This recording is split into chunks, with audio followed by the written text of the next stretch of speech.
Hello guys, welcome to another video of stock market friends. Borana weaves limited मतलब guys ये IPO है जो कि मेन लाइन आईपीओ। इससे पहले देखिए एथर एनर्जी का आईपीओ आया था और उसके बाद फर्स्ट दूसरा आईपीओ आया मेन लाइन में। एसएमई कैटेगरी के आईपीओ तो गाइस लगातार आ रहे हैं, लेकिन मेन लाइन आईपीओ में 90 दिन बाद मतलब फेब 14 के बाद फर्स्ट आईपीओ आया था एथर एनर्जी। और उसके बाद वापस से कंपनी जो है बोराना वेब्स लिमिटेड ये आईपीओ लेकर आई है मेन लाइन में, जो कि जानेंगे हम लोग complete analysis, business model, financial condition, performance, GMP कितना चल रहा है, लिस्टिंग कितना मिलेगा, अप्लाई करें या फिर नहीं, इन सभी पॉइंट्स को डिस्कस करेंगे। चलिए फ्रेंड्स वीडियो को स्टार्ट करते हैं।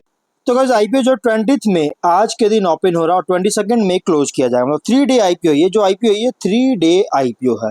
10 रुपीज का फेस वैल्यू है, 205 टू 216 रुपीज पर शेयर की प्राइस बैंड, 69 शेयर्स की लॉट साइज है, जिसमें से 144.9 करोड़ का इशू साइज, 67,08,000 शेयर्स का इशू किया जा रहा है। फुल्ली फ्रेश इशू आईपीओ है। ये जो आईपीओ है fully fresh issue, book build issue और बीएसई एनएसई दोनों में लिस्टेड किया जा रहा है। ऑफर दिया गया क्यूआईबी 75%, एचएनआई 15%, रिटेल 10% का ऑफर दी गई है।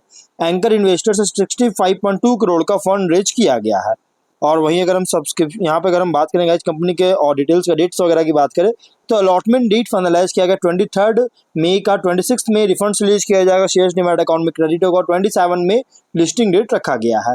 और इसके जो रिटेल है ओनली 1 लॉट अप्लाई कर सकते हैं, मिनिमम 69 शेयर्स मिलेंगे, मैक्सिमम 13 लॉट अप्लाई कर सकते हैं, 897 शेयर्स मिलेंगे। और small HNI minimum 14 lots 966 shares और मैक्सिमम 67 लॉट 4623 शेयर्स मिलेंगे। Big HNI minimum 68 lot apply कर सकते हैं, 4692 शेयर्स मिलेंगे और मैक्सिमम अपने बजट के अकॉर्डिंग अप्लाई कर सकते हैं।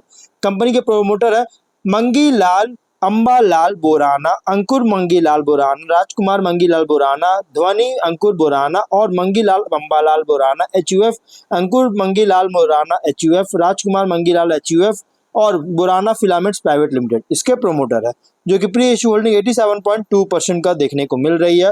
वहीं अगर हम बात करेंगे इस कंपनी के बिजनेस को लेकर, देखिए ज़्यादा पुराना कंपनी नहीं है, लगभग 5 साल पहले इनकॉर्पोरेट हुआ था, 2020 में इनकॉर्पोरेट हुआ था, जो कि ये कंपनी अनब्लीच्ड सिंथेटिक ग्रे फैब्रिक का, जो कि सूरत गुजरात में बेस्ड है, इसका मैन्युफैक्चरर है कंपनी। लेकिन इस प्रोडक्ट का अनब्लीच्ड सिंथेटिक ग्रे फैब्रिक का मैन्युफैक्चरिंग करती है, जो कि अनब्लीच्ड सिंथेटिक ग्रे फैब्रिक है और ज़्यादातर यूज होता है किसमें, तो ये एज अ बेस यूज किया जाता है फर्दर प्रोसेसिंग में, जिसमें डाइंग प्रिंटिंग जैसी जो प्रोसेसिंग होता है उसमें यूज किया जाता है अलग अलग इंडस्ट्री में, जैसे fashion, traditional textiles, technical textiles, home decor, interior design, इन सभी जगह डाइंग और प्रिंटिंग का जो है यूज होता है और इसी के लिए जो है एज अ बेस इस कंपनी का प्रोडक्ट यूज किया जाता है। और इसके अलावा कंपनी पॉलिस्टर टेक्सचर्ड यॉन जो कि पीटीवाई यॉन का भी मैन्युफैक्चर करता है। इसके अलावा जो कि प्रोड्यूस किया जाता है, इसको प्रोड्यूस किया जाता है अलग तरह से, जैसे हीट पॉलिस्टर ओरिएंटेड यॉन को हीट को जो कर रही है, इसको हीट करके जो प्रोड्यूस किया जाता है इसके द्वारा, जो कि एक रॉ मटेरियल यूज होता है ग्रे फैब्रिक्स के प्रोडक्शन में, जैसे इसका रॉ मटेरियल यूज किया जाता है। कंपनी ऑपरेट कर रहा है 3 मैन्युफैक्चरिंग यूनिट के थ्रू, जो कि सूरत गुजरात में फुल्ली इक्विप्ड है टेक्सटाइल मैन्युफैक्चरिंग टेक्नोलॉजीज के साथ, जो कि इंटर एलिया है, texturizing, warping, water jet looms और टेक्सटाइल फोल्डिंग। 30 सितंबर के according 15 texturizing machines, 6 wrapping warping machines और 700 वाटर जेट लूम्स और 10 फोल्डिंग मशीन्स एक्टिव है इसके 3 यूनिट्स में टोटल। और फिनेंशियल की बात करेंगे तो 22 में 31 करोड़ का एसेट्स था और अभी ये 149.6 करोड़ का, जो कि देखिएगा तो यहाँ पे एसेट्स लगातार इंक्रीज करते हुए देखने को मिल रही है। नेट वर्थ था 1.8 करोड़ का 22 में और अभी ये 76.5 करोड़ का। डेट भी अगर रिजर्व्स देखे 1.8 करोड़ का, लेकिन उसके बाद 56.8 करोड़ का डेट, लेकिन कंपनी थोड़ा ज़्यादा है, 27 करोड़ का था 22 में और अभी 54 करोड़ का। कंपनी पर जो डेट है थोड़ा इंक्रीज होता हुआ देखने को मिल रहा है यहाँ पर, मतलब कि डेट जो है कंपनी पर थोड़ा इंक्रीज करती हुई नजर आ रही है। अब रेवेन्यू प्रॉफिट की बात करें तो 42.3 करोड़ का रेवेन्यू है 22 में और 1.8 करोड़ का प्रॉफिट। 23 में 135.5 करोड़ का रेवेन्यू, 16 करोड़ का प्रॉफिट। 24 में 199.6 करोड़ का रेवेन्यू, 23.6 करोड़ का प्रॉफिट। 9 मंथ्स में 215.7 करोड़ का रेवेन्यू, 29.3 करोड़ का प्रॉफिट है। फिनेंशियल अगर देखा जाए ना तो बहुत ही स्ट्रॉन्ग देखने को मिला। देखिए 23 से जो बॉटम लाइन है, टॉप लाइन है, अगर देखिएगा, देखिए 22 में कोई खास परफॉर्म नहीं किया, लेकिन 23 से जो टॉप लाइन बॉटम लाइन है बहुत ही सरप्राइजिंग बूस्ट देखने को मिला। सिर्फ इसी में ही नहीं बल्कि रिजर्व्स एंड सरप्लस में देखिए तो बहुत स्ट्रॉन्ग बूस्ट हुआ 22 से 22 के कंपैरिजन में, मतलब प्री आईपीओ ईयर से देखिएगा तो बहुत अच्छी ग्रोथ होता हुआ देखने को मिल रहा है। टॉप एंड बॉटम में से राइज होता हुआ नजर आ रही है। ये एक बहुत एक मतलब समझिए कि एक ग्रोथ जो है ये मतलब कि अच्छी खासी देखने को मिला। और भी कि फिलहाल company business to business segment में जो है उसके लिए जो है अनब्लीच्ड सिंथेटिक ग्रे फैब्रिक का मार्केटिंग और मैन्युफैक्चरिंग प्रोड्यूस करती है। और अगर हम बात करें कंपनी के ROE का, तो 49.45%, ROC 27.4%, RONW 49.7% और PAT मार्जिन 11.85% का, प्राइस टू बुक 9.09 टाइम का, पी रेशियो 18.2 टाइम का। देखिए ज़्यादा कॉस्टली देखने को नहीं मिल रहा है। कुछ रिस्की पॉइंट भी, तो रिस्की पॉइंट क्या है, सिग्निफिकेंट पोर्शन जो है कंपनी का रेवेन्यू सिर्फ और सिर्फ गुजरात में कस्टमर से जनरेट करता है, मतलब गुजरात में जनरेट करता है।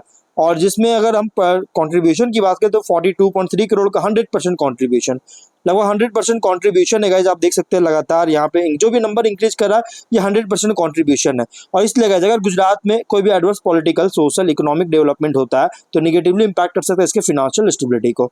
सिग्निफिकेंट पोर्शन जो रेवेन्यू है टॉप 10 क्लाइंट से जनरेट करता है, जिसमें अगर देखिएगा तो 33.7 करोड़ का 79.6%, 24 में 85.6 करोड़ का 63% का, 24 में 109 करोड़ का 54.7% का, और 9 मंथ्स में 6 मंथ्स में 70 करोड़ का 52.6% कॉन्ट्रीब्यूशन था।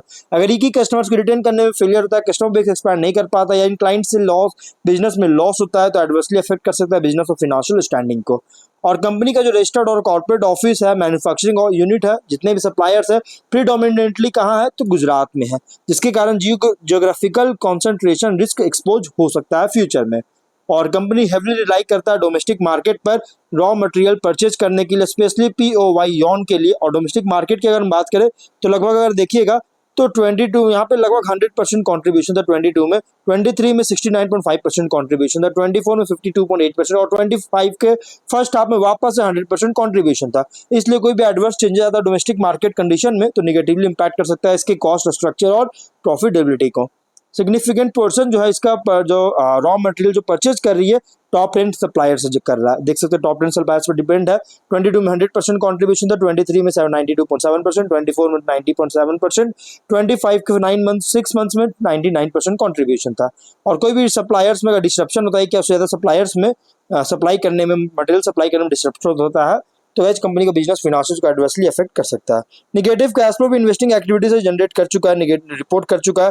22 में 16.37 करोड़ का, 23 में 22 करोड़ का, 24 में 48 करोड़ का, फर्स्ट हाफ में 6 करोड़ का negative cash flow investing activity से जनरेट कर रहा है। और इसी तरह से फ्यूचर में अगर ये आउटफ्लोज इनफ्लो को एक्सीड करता है गैस तो इसके लिक्विडिटी चैलेंजेस फेस करना पड़ सकता है।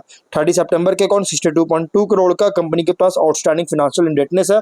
अगर ये फेलियर होता है इसको लोन रीपे करने में तो ऑपरेशन और फाइनेंशियल पोजीशन को हार्म कर सकता है। तो ये कुछ रिस्की पॉइंट भी। अगर GMP की बात करें 55 रुपीज़ का है, 271 पे लिस्टिंग हो रही है, 25.4% की लिस्टिंग इन मिल रहा है। देखिए कंपनी बिजनेस जो है अच्छी खासी बिजनेस कर रहा है। और अभी फिलहाल अगर देखिएगा तो वो कन्वेंशनल प्रोसेस के से जो है सो शिफ्ट किया वाटर जेट लूम प्रोसेस की ओर, जो कि एक डिजायर्ड बेनिफिट्स कंपनी को मिल रहा है। और इसी कारण से कंपनी का फाइनेंशियल भी बहुत तेजी से इंक्रीज कर रही है। और ऑब्जेक्टिव क्या, एक और नया मैन्युफैक्चरिंग यूनिट का सेटअप करना चाह रही है जिससे प्रोडक्शन करेगी ग्रे फैब्रिक को प्रोड्यूस करने के लिए, प्रोडक्शन कैपेबिलिटीज को एक्सपैंड करेगा। और working incremental working capital requirement general corporate funding charges के लिए IPO लेकर आई है। फिलहाल कंपनी फुल्ली प्राइस रखा गया था, आप इसमें अप्लाई करना ही चाहते हैं तो अप्लाई कर सकते हैं। मीडियम टू लॉन्ग टर्म की लिस्टिंग यूनिट देखिए प्राइस बैंड अच्छी रखी गई, फुल्ली प्राइस रखा गया, आप इसमें अप्लाई कर सकते हैं, कंसीडर कर सकते हैं इसको अप्लाई करने का। और अगर जो भी फाइनल डिसीजन लीजिएगा अपने रिस्क पर लीजिएगा, कोई रिकमेंडेशन वीडियो नहीं है। तो मिलते हैं नेक्स्ट वीडियो में, टिल देन बाय बाय।